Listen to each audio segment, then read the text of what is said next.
When I was 5 years old, I wanted to be a pilot. That was just 1939, and my father thought I was nuts. He said, at that time, he says, no colored man going to be a pilot. You're out of your mind. You're going to go to college, you're going to come back here, and you're going to teach in a colored school system. And I said, that's not what I want to do. And he was not very nice about it, but we just dropped the subject. And until 47, when I was in the 10th grade, Truman integrated the armed forces, and I said, that's it. I can do it.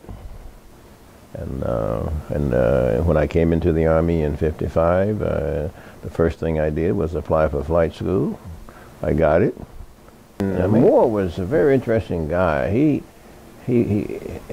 all the way over to Vietnam, we pretty much knew, and I'm sure he knew also, that we were going into the highlands there, where he got into the fight, and the Central Highlands. And he studied the history of the French, in the same area the French got annihilated.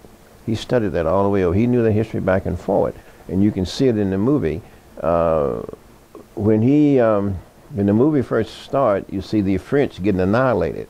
There's a reason for that, because that's where they got annihilated. And then all of a sudden, after they get annihilated, here comes the helicopters, and the movie begins.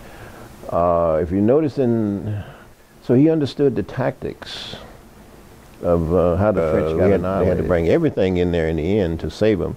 And the guys in Saigon were shaking their head because, see, Moore was commanding the 1st of the 7th Custer's unit, and they were so afraid that history was going to repeat itself. The 1st of the 7th was going to get annihilated again.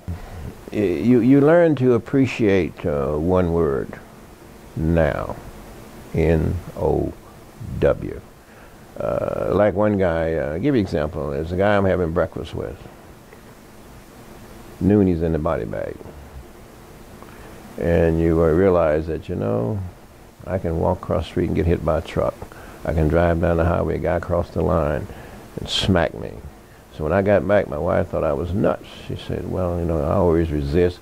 Hey, let's go out dancing tonight. Let's go. The kids want to go to the ball game. Let's go. I mean, because tomorrow, you know, I don't know. I don't know. And you gain an appreciation for a sense of humor. And I always tell the class, there's a sense of humor. And no matter how bad something is, there's a sense of humor. Look for the sense of humor. When you're getting shot at, there's a sense of humor in that.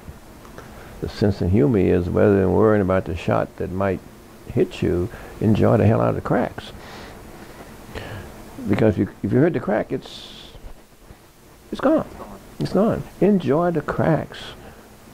And that's what you learn, and you begin to apply that every day. And so I use sense of humor all the time. You can see sense of humor all the time.